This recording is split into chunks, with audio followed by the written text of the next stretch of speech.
Komunikasi nonverbal adalah kekuatan dahsyat. Seringkali kita katakan bahwa tindakan, gerakan, dan postur tubuh lebih dari sekadar kata-kata. Marcus Aurelius, salah satu filsuf Stoik, mengetahui tentang pentingnya bahasa tubuh dan bagaimana persepsi orang lain mempengaruhi dunia, di mana kata-kata sering disalahpahami.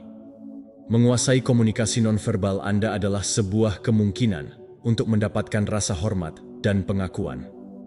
Buku audio ini membawa Anda melalui berbagai aspek komunikasi nonverbal dan menunjukkan kepada Anda cara melakukannya. Bahasa tubuh yang sadar membuat Anda tampak lebih hadir, dan dengan demikian mendapatkan pengakuan dan penghormatan. Selamat datang di Daily Stoic, saluran Anda untuk ketenangan, pengendalian diri, dan kebahagiaan dalam hidup. Berlangganan kami sekarang untuk mendapatkan lebih banyak konten yang memperkaya kehidupan. Jika Anda sudah menghargai pekerjaan kami dan ingin mendukung, silakan tulis rasa hormat di komentar dan mari kita mulai.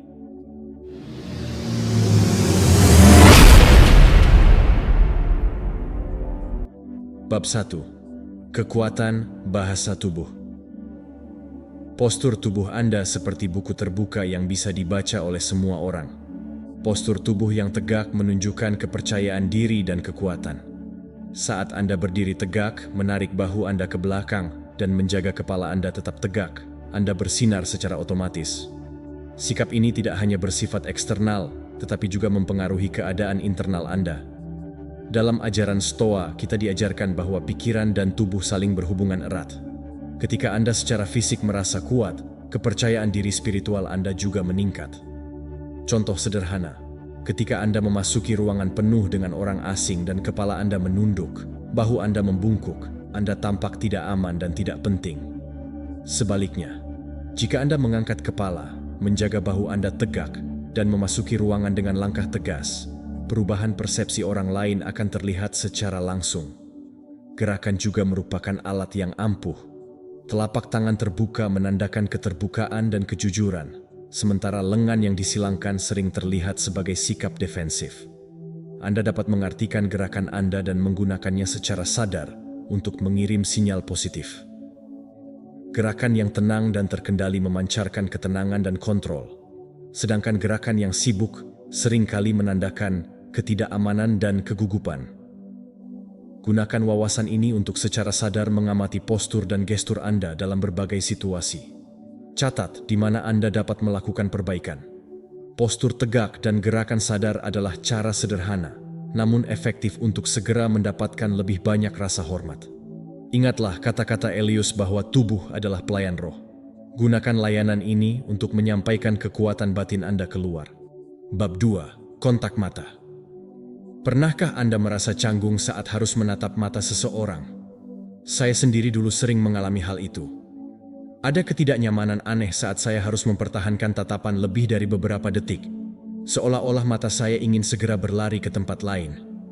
Namun, seiring waktu, saya menyadari sesuatu yang lebih dalam, bahwa kontak mata bukan hanya sekadar kebiasaan sosial, tetapi juga cerminan dari kendali diri yang diajarkan dalam filsafat Stoikisme. Dalam ajaran Epictetus, kita diajarkan bahwa satu-satunya hal yang benar-benar berada dalam kendali kita adalah diri kita sendiri, pikiran, tindakan, dan respons kita terhadap dunia. Kontak mata adalah salah satu cara paling langsung untuk menunjukkan kendali ini. Saat kita berbicara dengan seseorang dan mampu mempertahankan tatapan yang stabil, kita sedang memberi sinyal bahwa kita hadir, sadar, dan tidak terguncang oleh kecemasan batin. Ini adalah ekspresi dari kepercayaan diri yang berasal dari dalam, bukan dari kebutuhan akan validasi eksternal. Namun, ada paradoks dalam kontak mata yang seringkali terabaikan. Jika kita terlalu menghindari kontak mata, kita tampak lemah, tidak percaya diri, atau bahkan tidak jujur. Saya pernah menghadapi situasi di mana seseorang menghindari tatapan saya selama percakapan, dan secara naluriah, saya langsung merasa bahwa ada sesuatu yang disembunyikannya. Kita mungkin tidak menyadarinya secara eksplisit, tetapi otak kita membaca sinyal ini sebagai tanda ketidakpastian atau bahkan ketidakjujuran. Di sisi lain, terlalu banyak kontak mata juga bisa menjadi masalah. Ada titik di mana tatapan yang terlalu intens terasa mengintimidasi, bahkan agresif. Saya pernah menguji ini sendiri. sengaja menatap seseorang terlalu lama dalam percakapan, dan hasilnya cukup mengejutkan. Lawan bicara saya mulai merasa tidak nyaman, sesekali mengalihkan pandangan, dan pada akhirnya, interaksi kami terasa tegang. Ini mengingatkan saya pada konsep stoik tentang moderasi. Segala sesuatu, termasuk kontak mata, harus dilakukan dengan keseimbangan. Seperti yang dikatakan Aristoteles, yang juga berpengaruh pada pemikiran stoikisme, keutamaan terletak di antara dua ekstrim. Lalu, bagaimana kita menemukan keseimbangan ini? Saya mulai berlatih dengan kesadaran penuh. Saat berbicara dengan seseorang, saya mencoba untuk tetap tenang, mempertahankan kontak mata sekitar 60 hingga 70% dari waktu percakapan. Jika merasa canggung, saya mengingat ajaran Marcus Aurelius, bahwa pikiran kita memiliki kuasa atas reaksi kita. Jika saya mulai merasa tidak nyaman, saya tidak membiarkan perasaan itu mengendalikan saya. Saya bernapas, tetap fokus, dan kembali mengingat bahwa saya memiliki kendali atas diri sendiri. Seiring waktu, saya melihat perubahan drastis. Orang-orang mulai lebih memperhatikan kata-kata saya, interaksi terasa lebih tulus, dan yang terpenting, saya sendiri merasa lebih percaya diri dan hadir dalam setiap percakapan. Namun, ada kritik terhadap pentingnya kontak mata. Beberapa orang berpendapat bahwa budaya memainkan peran besar dalam bagaimana kita menafsirkan tatapan. Di beberapa budaya Asia misalnya, menundukkan pandangan adalah tanda hormat, bukan tanda ketidakpercayaan diri. Dalam konteks ini, mengadaptasi pemahaman stoik tentang kendali diri berarti kita harus fleksibel, menyesuaikan pendekatan kita dengan situasi dan lingkungan sosial. Lagi pula, stoikisme bukan tentang kaku pada satu aturan, tetapi tentang memahami esensi dari kendali diri dan menerapkannya dengan kebijaksanaan. Pada akhirnya, kontak mata bukan hanya sekadar gestur kecil dalam percakapan.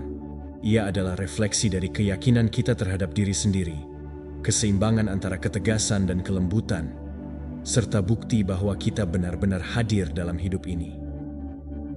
Menguasainya bukan hanya tentang meningkatkan komunikasi, tetapi juga tentang mengasah ketenangan batin, sesuatu yang diajarkan oleh para filsuf stoik selama berabad-abad. Bab 3. Kedamaian dan ketenangan. Ada satu momen dalam hidup saya yang benar-benar mengajarkan arti ketenangan. Saya sedang berada di tengah ruangan rapat yang dipenuhi oleh ketegangan. Suara-suara meninggi, argumen saling bertabrakan, dan beberapa orang mulai kehilangan kesabaran. Saya bisa merasakan energi negatif yang memenuhi ruangan, seolah-olah udara menjadi lebih berat. Dahulu, saya mungkin akan ikut terseret dalam pusaran emosi ini, merasa tertekan dan cemas. Namun, kali ini saya memilih untuk bereaksi dengan cara yang berbeda. Saya memilih untuk diam, menarik napas dalam-dalam, dan tetap tenang. Dalam filsafat stoikisme, ketenangan bukan hanya sebuah keadaan, tetapi sebuah pilihan. Marcus Aurelius menulis bahwa kita tidak harus membiarkan hal-hal eksternal mengendalikan keadaan batin kita. Apapun yang terjadi di luar diri kita, keputusan untuk tetap tenang selalu ada di tangan kita sendiri. Saya mengingat ajaran ini, dan alih-alih membiarkan diri saya terpengaruh oleh atmosfer penuh ketegangan di ruangan itu, saya memusatkan perhatian pada napas saya.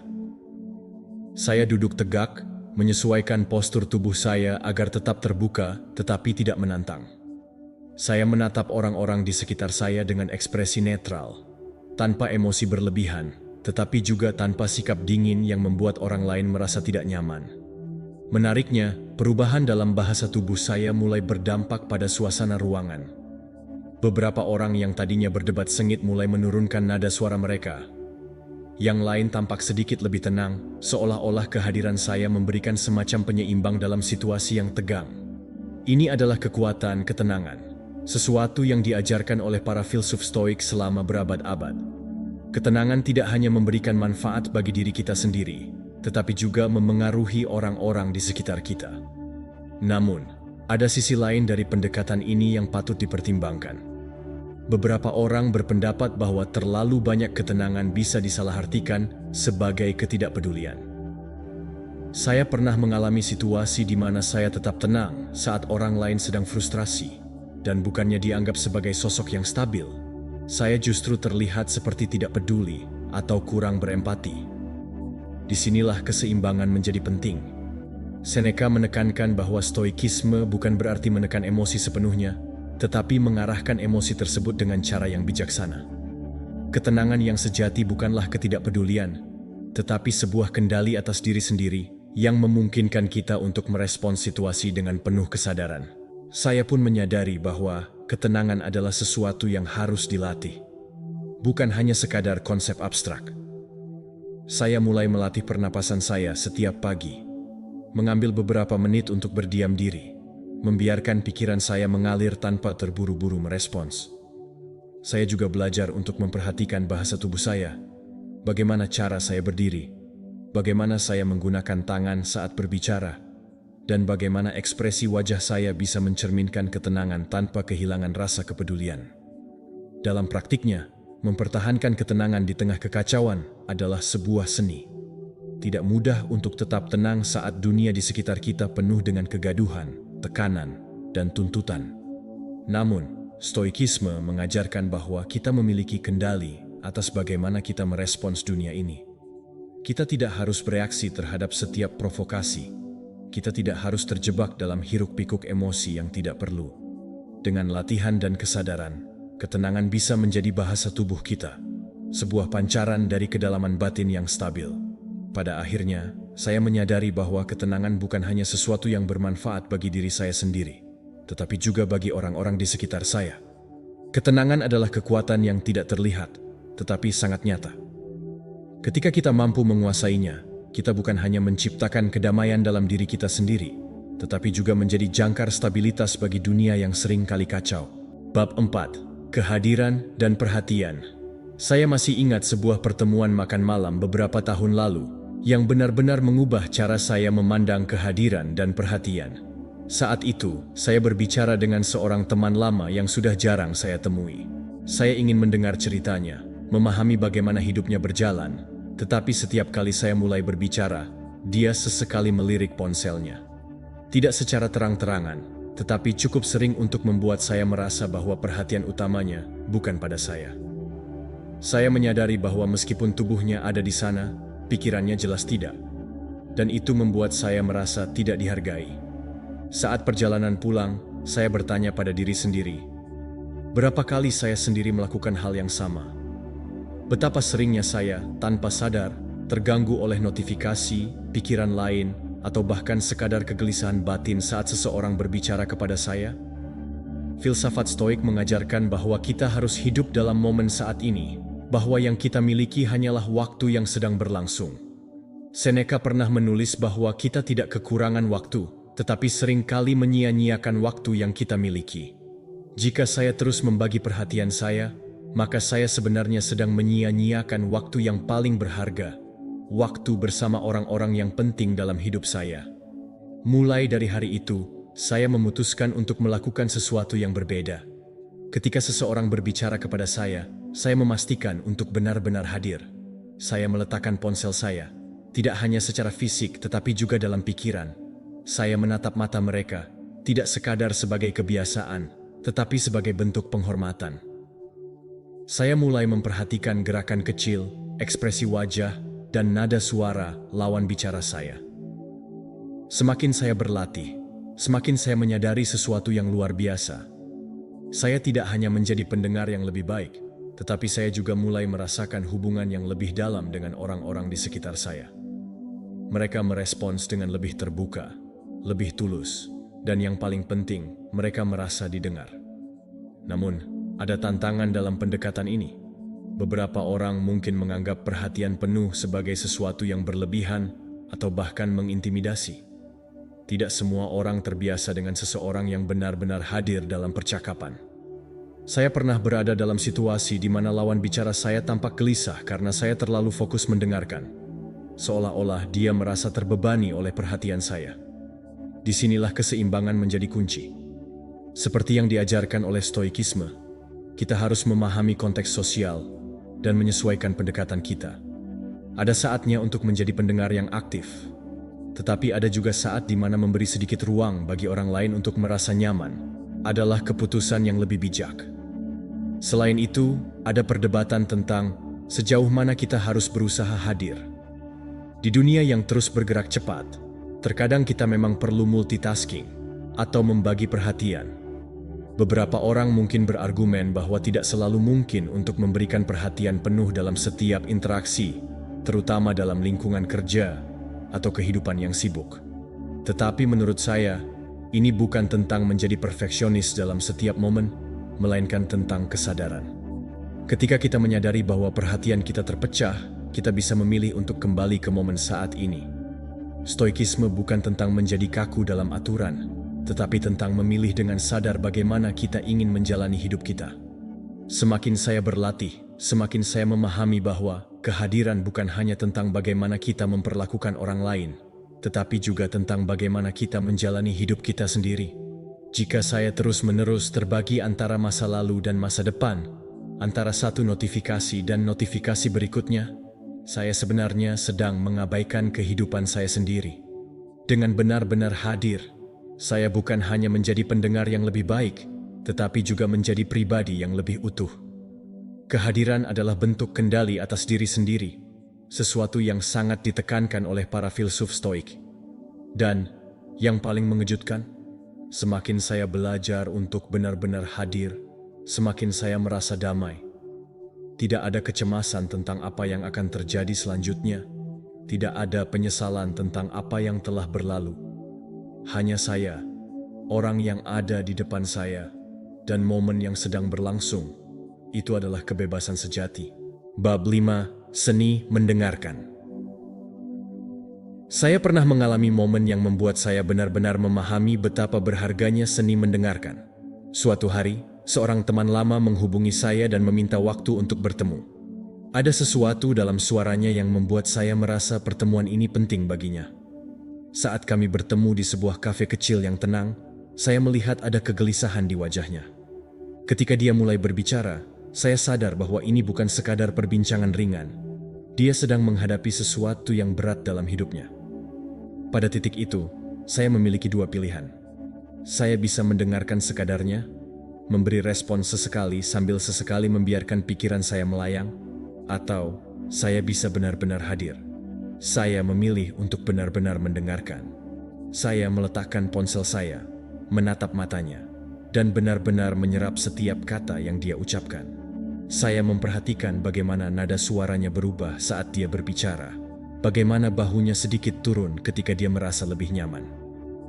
Saya tidak langsung memberikan saran atau menginterupsi, saya hanya mendengarkan. Ketika dia selesai berbicara, saya mengulangi dengan kata-kata saya sendiri apa yang saya pahami dari ceritanya, bukan untuk menilai, tetapi untuk memastikan bahwa saya benar-benar memahami apa yang dia rasakan. Saat itulah saya melihat sesuatu yang jarang saya lihat. Ekspresi kelegaan di wajah seseorang yang merasa benar-benar didengar. Dalam Stoikisme, mendengarkan adalah bentuk pengendalian diri. Epictetus berkata bahwa kita memiliki dua telinga dan satu mulut agar kita bisa mendengarkan dua kali lebih banyak daripada berbicara. Mendengarkan bukan hanya tindakan pasif, tetapi sebuah keterampilan yang memerlukan kesabaran dan kesadaran. Dalam banyak situasi, kita seringkali merasa tergoda untuk segera memberikan pendapat atau solusi, tetapi seringkali yang dibutuhkan seseorang bukanlah nasihat, melainkan sekadar seseorang yang benar-benar mendengar mereka tanpa tergesa-gesa menyela atau menilai. Namun, ada perdebatan dalam penerapan keterampilan ini. Beberapa orang beranggapan bahwa terlalu banyak mendengarkan tanpa berbicara bisa membuat seseorang tampak lemah atau kurang memiliki otoritas dalam percakapan. Ada juga situasi di mana mendengarkan tanpa menanggapi dengan tegas dapat dianggap sebagai ketidakpedulian. Dalam lingkungan profesional, misalnya, mendengarkan saja tanpa memberikan kontribusi bisa membuat seseorang tampak tidak memiliki pendapat atau sikap yang jelas. Oleh karena itu, seni mendengarkan tidak hanya tentang diam dan menyerap, tetapi juga tentang mengetahui kapan waktu yang tepat untuk merespons dan bagaimana menyampaikan pemikiran tanpa mengabaikan kebutuhan orang lain untuk didengar. Marcus Aurelius dalam Meditations menulis bahwa kita harus mendekati setiap percakapan dengan kesadaran penuh, tidak untuk mencari kemenangan dalam debat, tetapi untuk memahami dan bertumbuh. Mendengarkan dengan baik bukan berarti kita selalu harus setuju dengan apa yang dikatakan orang lain, tetapi berarti kita memberi mereka ruang untuk mengekspresikan diri dengan jujur. Saya mulai melatih keterampilan ini setiap hari, baik dalam percakapan sederhana maupun dalam situasi yang lebih kompleks. Saya memperhatikan bahwa ketika saya benar-benar mendengarkan seseorang, hubungan saya dengan mereka menjadi lebih dalam. Orang-orang mulai lebih terbuka, lebih percaya, dan secara alami menunjukkan lebih banyak rasa hormat. Saya juga mulai menyadari bahwa mendengarkan dengan baik tidak hanya bermanfaat bagi orang lain, tetapi juga bagi diri saya sendiri. Saya lebih banyak belajar, lebih memahami perspektif yang berbeda, dan lebih sering menemukan wawasan yang tidak akan saya dapatkan jika saya hanya fokus pada apa yang ingin saya katakan selanjutnya. Pada akhirnya, seni mendengarkan adalah salah satu keterampilan paling berharga yang bisa kita miliki. Ini bukan hanya tentang kesopanan, tetapi tentang bagaimana kita membangun hubungan yang bermakna, bagaimana kita memahami dunia di sekitar kita, dan bagaimana kita mengendalikan diri kita dalam interaksi dengan orang lain. Bab 6. Kepercayaan diri dan keaslian. Saya pernah berada di situasi di mana saya merasa harus menyenangkan semua orang. Saat itu, saya berpikir bahwa semakin saya berusaha menyesuaikan diri dengan harapan orang lain, semakin mereka akan menghormati dan menerima saya. Namun, kenyataannya justru sebaliknya. Saya merasa semakin jauh dari diri sendiri, semakin ragu dalam mengambil keputusan, dan semakin tidak nyaman dalam interaksi sosial. Saya sadar bahwa saya tidak hidup dengan keaslian, dan ini menciptakan ketidaknyamanan yang tidak bisa saya abaikan. Marcus Aurelius menulis dalam Meditations bahwa kita harus menjalani hidup sesuai dengan kodrat kita sendiri, bukan menyesuaikan diri dengan ekspektasi orang lain. Kaum Stoa percaya bahwa kita hanya bisa mengendalikan bagaimana kita berpikir dan bertindak, sementara opini orang lain adalah sesuatu yang di luar kendali kita. Jika kita terus-menerus mencari validasi eksternal, kita hanya akan menjadi tawanan dari ketidakpastian dan ketidakpuasan. Saya mulai bertanya pada diri sendiri, apakah saya ingin hidup dalam bayangan ekspektasi orang lain, ataukah saya ingin berdiri tegak dengan jujur sebagai diri saya sendiri? Kepercayaan diri sejati berasal dari keaslian. Saya mulai menyadari bahwa mereka yang paling dihormati bukanlah mereka yang berusaha keras untuk menyenangkan semua orang, tetapi mereka yang berani hidup sesuai dengan nilai-nilai mereka sendiri. Ada daya tarik alami dalam seseorang yang percaya pada dirinya sendiri tanpa perlu validasi terus-menerus. Namun, saya juga memahami bahwa kepercayaan diri tidak berarti arogansi atau keras kepala. Dalam stoikisme, kepercayaan diri yang sejati lahir dari kesadaran akan keterbatasan diri dan keberanian untuk menghadapi ketidaksempurnaan tanpa takut dihakimi. Tentu saja, ada tantangan dalam menjalani hidup dengan keaslian. Beberapa orang mungkin tidak setuju dengan cara kita berpikir atau bertindak. Ada risiko bahwa kita akan menghadapi penolakan, bahkan dari orang-orang terdekat. Namun, risiko yang lebih besar adalah kehilangan jati diri kita sendiri. Epictetus berkata bahwa kita harus lebih peduli pada bagaimana kita bertindak daripada bagaimana orang lain menilai kita.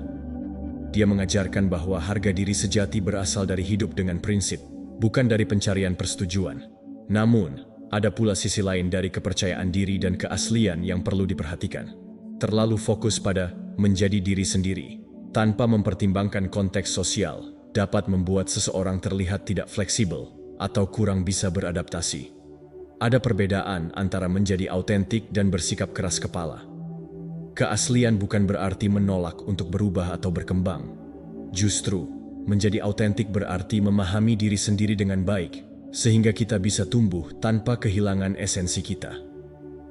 Saya mulai berlatih refleksi diri untuk memperkuat kepercayaan diri saya. Saya menulis tentang nilai-nilai yang saya yakini, tentang apa yang membuat saya merasa paling hidup, dan tentang momen-momen di mana saya merasa paling jujur pada diri sendiri. Saya juga mulai berlatih menerima ketidaksempurnaan saya. Ketika saya melakukan kesalahan, saya tidak lagi melihatnya sebagai kegagalan, tetapi sebagai kesempatan untuk belajar dan berkembang. Seneca berkata bahwa hidup adalah proses belajar yang tak pernah berakhir. Dan saya mulai memahami bahwa menerima diri sendiri berarti menerima proses itu dengan penuh kesadaran. Yang paling mengejutkan adalah bagaimana orang-orang mulai merespons saya dengan cara yang berbeda. Ketika saya berhenti mencoba menyenangkan semua orang, saya justru merasa lebih dihargai. Saya menemukan bahwa hubungan saya menjadi lebih jujur dan bermakna karena saya tidak lagi berusaha menjadi sesuatu yang bukan diri saya. Kepercayaan diri saya tidak lagi berasal dari validasi eksternal, tetapi dari keyakinan bahwa saya menjalani hidup dengan integritas. Pada akhirnya, kepercayaan diri dan keaslian bukanlah tentang menjadi sempurna atau selalu benar. Ini tentang memiliki keberanian untuk menjadi diri sendiri, menerima kekurangan kita, dan tetap berpegang pada prinsip meskipun ada tekanan dari luar. Hidup dengan keaslian berarti menerima bahwa tidak semua orang akan menyukai kita, tetapi mereka yang menghormati kita akan melakukannya karena kita berani menjadi diri sendiri. Dalam dunia yang penuh dengan kepalsuan dan kepura-puraan, menjadi autentik adalah sebuah bentuk keberanian. Bab 7. Nilai dan integritas. Saya masih ingat suatu kejadian yang menguji integritas saya dengan cara yang paling sederhana, namun mendalam. Saat itu, saya sedang berjalan di sebuah trotoar yang sepi ketika saya melihat sebuah dompet tergeletak di dekat halte bus. Saya mengambilnya, membuka isinya, dan menemukan sejumlah uang tunai, serta kartu identitas pemiliknya. Tidak ada seorang pun di sekitar. Saya bisa saja mengambil uangnya dan membuang dompet itu, dan tidak akan ada yang tahu. Namun, di saat itulah suara hati saya berbicara. Apakah saya akan melakukan hal yang benar hanya jika ada orang lain yang melihatnya? Ataukah saya akan tetap berpegang pada prinsip saya, bahkan dalam kesendirian? Filsafat Stoikisme mengajarkan bahwa integritas bukanlah sesuatu yang hanya ditampilkan untuk mendapatkan penghargaan atau pujian, melainkan prinsip yang harus dijalankan secara konsisten. Marcus Aurelius dalam Meditations menulis bahwa seseorang harus bertindak sesuai dengan nilai-nilai kebajikan tanpa memikirkan keuntungan pribadi. Integritas sejati tidak membutuhkan saksi, karena ia adalah cerminan dari karakter seseorang. Saya memutuskan untuk mencari pemilik dompet itu dan mengembalikannya. Meskipun sederhana, tindakan ini memberikan saya kepuasan batin yang jauh lebih besar daripada keuntungan materi yang bisa saya dapatkan dari mengambil uang itu. Namun, hidup dengan nilai dan integritas tidak selalu mudah. Ada banyak situasi di mana prinsip kita diuji, terutama ketika mengikuti nilai-nilai tersebut berarti menghadapi kesulitan. Bayangkan seseorang yang dalam pekerjaannya seringkali dihadapkan pada pilihan antara mengikuti arus ketidakjujuran yang sudah menjadi kebiasaan atau mempertahankan integritasnya, meskipun itu berarti kehilangan kesempatan. Tidak jarang, dunia tampak menghargai orang yang mau berkompromi dengan prinsip demi keuntungan pribadi. Disinilah letak tantangan terbesar. Apakah kita tetap teguh pada nilai kita, atau mengorbankannya demi kenyamanan dan keuntungan sesaat? Seneca pernah berkata bahwa kita seharusnya bertindak bukan untuk menyenangkan orang lain, tetapi untuk menjaga kebajikan kita sendiri. Jika kita hidup dengan integritas, kita mungkin kehilangan beberapa kesempatan dalam jangka pendek. Namun, dalam jangka panjang, orang-orang akan melihat kita sebagai sosok yang dapat dipercaya dan dihormati. Integritas menciptakan kepercayaan, dan kepercayaan adalah fondasi dari hubungan yang kuat, baik dalam dunia profesional maupun personal. Tentu saja, ada sisi lain dari integritas yang juga perlu diperhatikan. Berpegang teguh pada prinsip memang terhormat, tetapi kita juga harus memahami konteks dan fleksibilitas dalam penerapannya. Integritas bukan berarti menjadi kaku atau keras kepala. Kadang-kadang, kejujuran yang terlalu langsung bisa menyakiti orang lain. Dan dalam situasi tertentu, pendekatan yang lebih bijaksana dibutuhkan. Misalnya, memberi umpan balik kepada seseorang dengan cara yang konstruktif jauh lebih baik daripada sekadar menyampaikan kebenaran secara kasar. Yang terpenting, integritas juga berarti bertanggung jawab atas tindakan kita sendiri. Mengakui kesalahan dan berusaha memperbaikinya bukanlah tanda kelemahan, melainkan tanda kedewasaan dan kekuatan sejati. Epictetus mengajarkan bahwa kita tidak bisa mengendalikan bagaimana dunia merespons kita, tetapi kita bisa mengendalikan bagaimana kita bertindak dan bereaksi. Dengan menerima konsekuensi dari tindakan kita dan tidak mencari-cari alasan, kita menunjukkan karakter yang kuat dan dapat dipercaya. Pada akhirnya, Nilai dan integritas bukanlah sesuatu yang hanya kita tunjukkan dalam situasi besar, tetapi dalam keputusan kecil sehari-hari. Setiap kali kita memilih untuk berkata jujur meskipun sulit, menepati janji meskipun tidak nyaman, atau bertanggung jawab atas kesalahan kita, kita sedang membangun reputasi dan rasa hormat yang tidak bisa dibeli dengan cara apapun. Hidup dengan integritas mungkin tidak selalu mudah, tetapi itu adalah satu-satunya cara untuk benar-benar menghormati diri sendiri dan mendapatkan penghormatan dari orang lain. Dalam dunia yang seringkali tergoda oleh kompromi moral, menjadi seseorang yang bisa dipercaya adalah bentuk keberanian yang paling sejati. Bab 8. Konsistensi dan keandalan. Pernahkah Anda mengenal seseorang yang selalu menepati janji, yang tidak pernah ingkar terhadap komitmennya? Orang seperti ini tidak hanya dihormati, tetapi juga dipercaya secara alami. Konsistensi dan keandalan adalah dua pilar utama dalam membangun rasa hormat yang bertahan lama. Dalam stoikisme, karakter seseorang dinilai dari tindakannya, bukan dari kata-kata yang diucapkan. Keandalan bukan sekadar tentang menyelesaikan tugas atau menepati janji, tetapi juga tentang kesesuaian antara nilai, prinsip, dan tindakan dalam kehidupan sehari-hari. Marcus Aurelius pernah menulis bahwa seseorang harus bersikap seperti tebing di tengah lautan, tetap teguh meski dihantam oleh gelombang badai. Ini adalah esensi dari konsistensi. Orang yang bisa diandalkan tidak mudah terombang-ambing oleh emosi, situasi, atau tekanan eksternal. Mereka tetap berpegang pada prinsipnya, dan itulah yang menjadikan mereka dihormati. Jika kita ingin menjadi seseorang yang dihargai, kita harus mulai dengan memastikan bahwa tindakan kita selalu mencerminkan nilai-nilai kita. Namun, dalam praktiknya, menjaga konsistensi bukanlah hal yang mudah. Dunia penuh dengan godaan untuk mencari jalan pintas, untuk menyerah pada tekanan, atau untuk mengorbankan integritas demi keuntungan jangka pendek. Contohnya, seorang rekan kerja yang sering kali berjanji menyelesaikan tugas, tetapi kemudian gagal memenuhinya, mungkin pada awalnya mendapatkan simpati. Namun, semakin sering ia mengecewakan orang lain, semakin berkurang kepercayaan terhadapnya. Sebaliknya, seseorang yang selalu dapat diandalkan dalam pekerjaan, bahkan dalam kondisi sulit, akan mendapatkan penghormatan yang tulus dari rekan-rekannya. Dari perspektif stoik, penting untuk memahami batasan diri sendiri sebelum membuat komitmen. Seneca mengingatkan kita bahwa lebih baik tidak membuat janji daripada membuat janji yang tidak bisa ditepati. Jika kita berjanji untuk menyelesaikan sesuatu, kita harus memiliki keyakinan bahwa kita bisa memenuhi janji tersebut. Orang yang konsisten memahami keterbatasan dirinya dan tidak dengan mudah memberikan janji yang berlebihan. Mereka bersikap realistis tentang apa yang bisa mereka lakukan dan berusaha untuk tidak mengecewakan orang lain. Tetapi, ada juga sisi lain dari konsistensi yang bisa menjadi pedang bermata dua.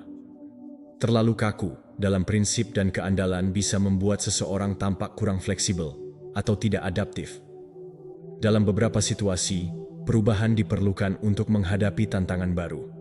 Orang yang terlalu terpaku pada pola lama tanpa mempertimbangkan konteks dapat dianggap sebagai seseorang yang keras kepala atau tidak mau berkembang. Oleh karena itu, keseimbangan antara konsistensi dan adaptasi menjadi sangat penting.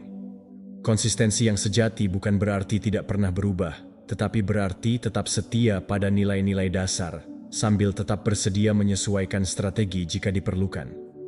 Keandalan juga berkaitan erat dengan transparansi. Seseorang yang jujur tentang batasannya akan lebih dihormati dibandingkan seseorang yang berpura-pura mampu melakukan segalanya tetapi gagal dalam eksekusi.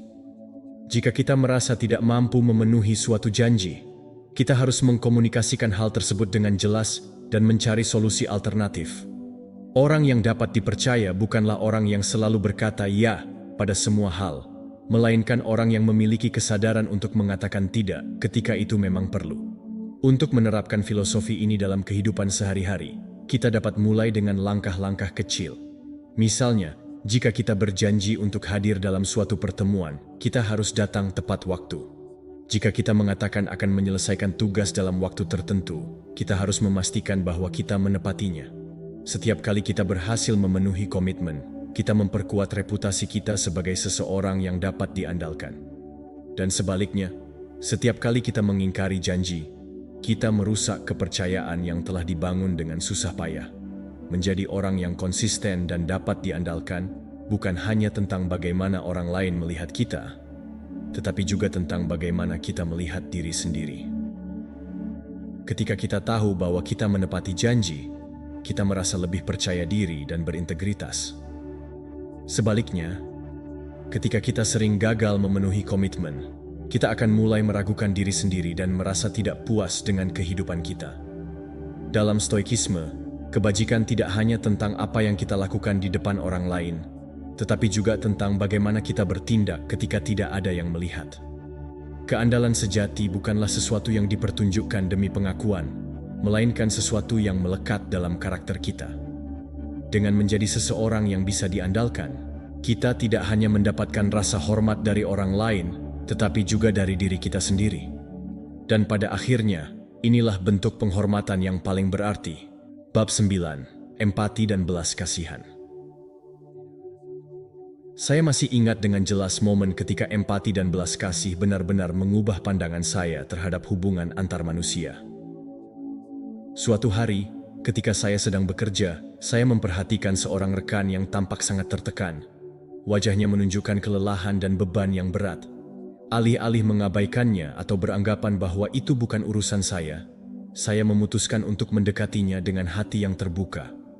Saya duduk di sebelahnya dan bertanya dengan lembut, "Apakah kamu baik-baik saja?"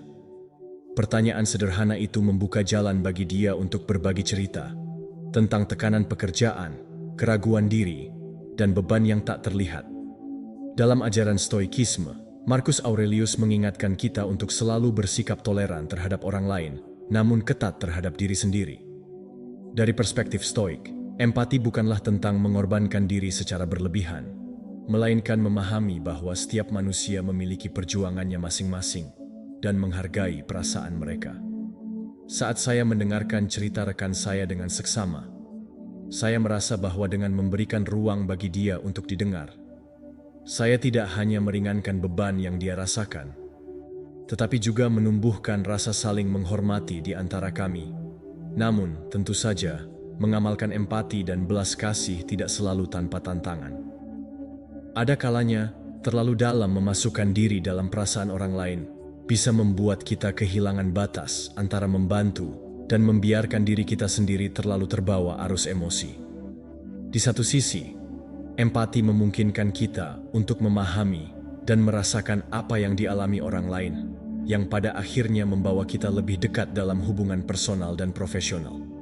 Di sisi lain, jika tidak diimbangi dengan kesadaran diri yang kuat, kita bisa saja terlalu terjebak dalam masalah orang lain sehingga mengabaikan kebutuhan kita sendiri. Saya pun pernah mengalami dilema tersebut.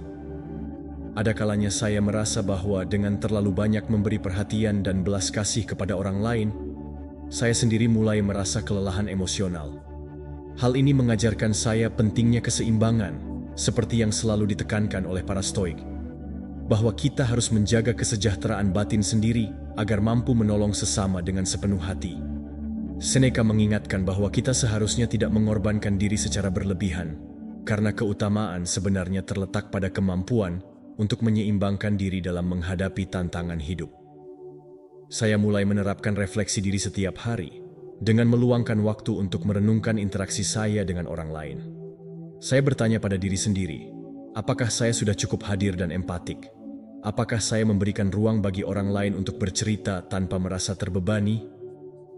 Dengan pendekatan ini, saya belajar bahwa empati yang sejati adalah kombinasi dari pendengaran yang tulus dan kesadaran akan batas diri.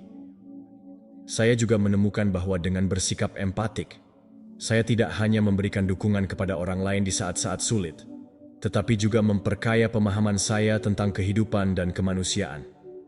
Pengalaman itu mengajarkan saya bahwa empati dan belas kasih adalah kekuatan yang luar biasa dalam membangun hubungan yang mendalam dan saling menghormati.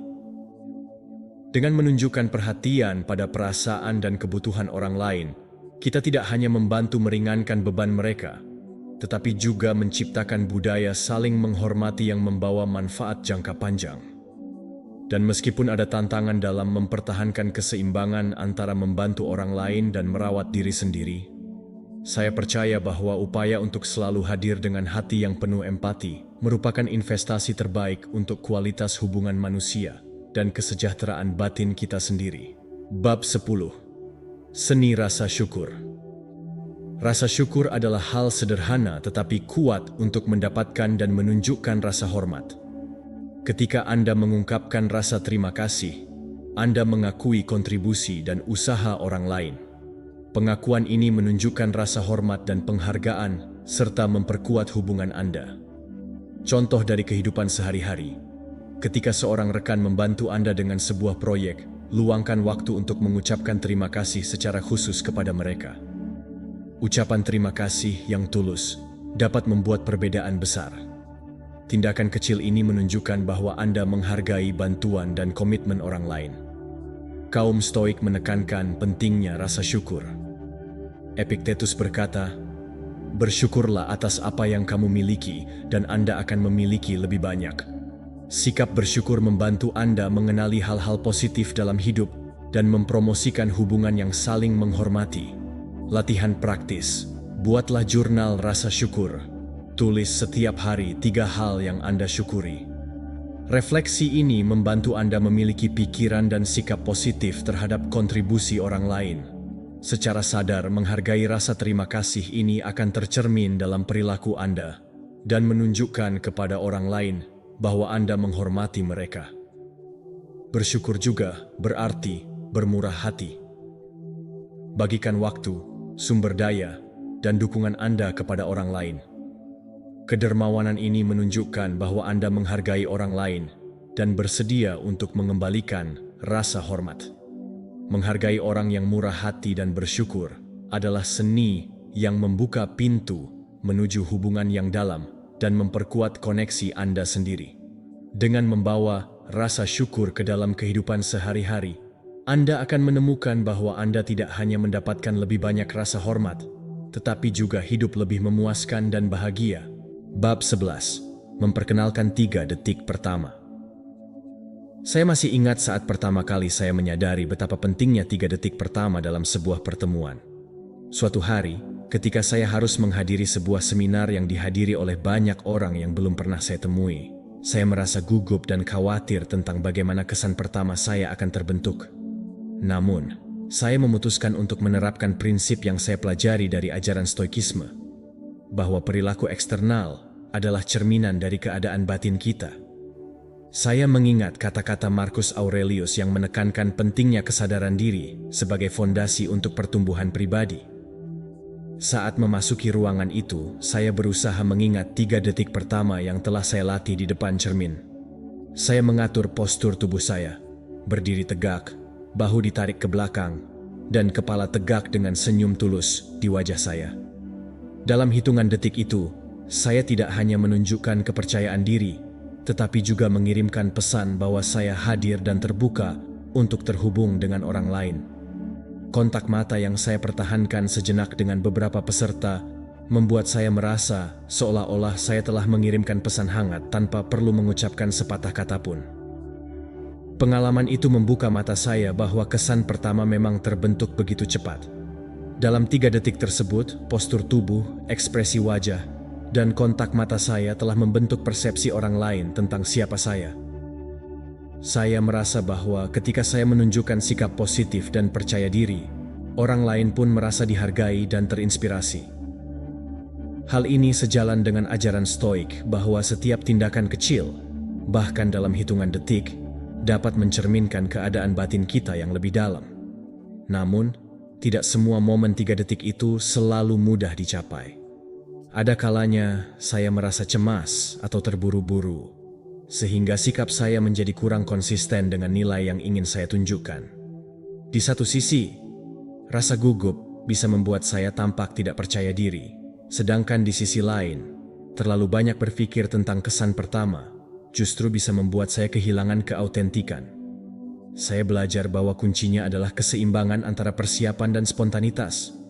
Saya harus cukup sadar untuk menampilkan kepercayaan diri, tetapi juga cukup alami untuk tidak terdengar atau terlihat dipaksakan.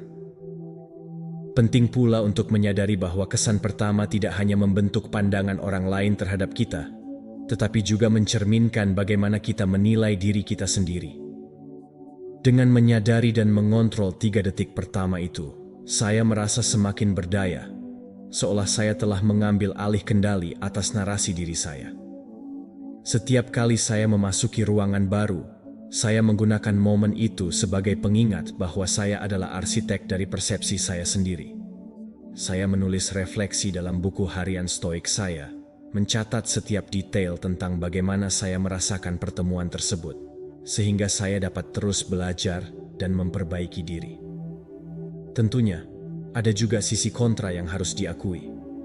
Tidak setiap orang akan merespons cara kita memulai pertemuan dengan cara yang sama.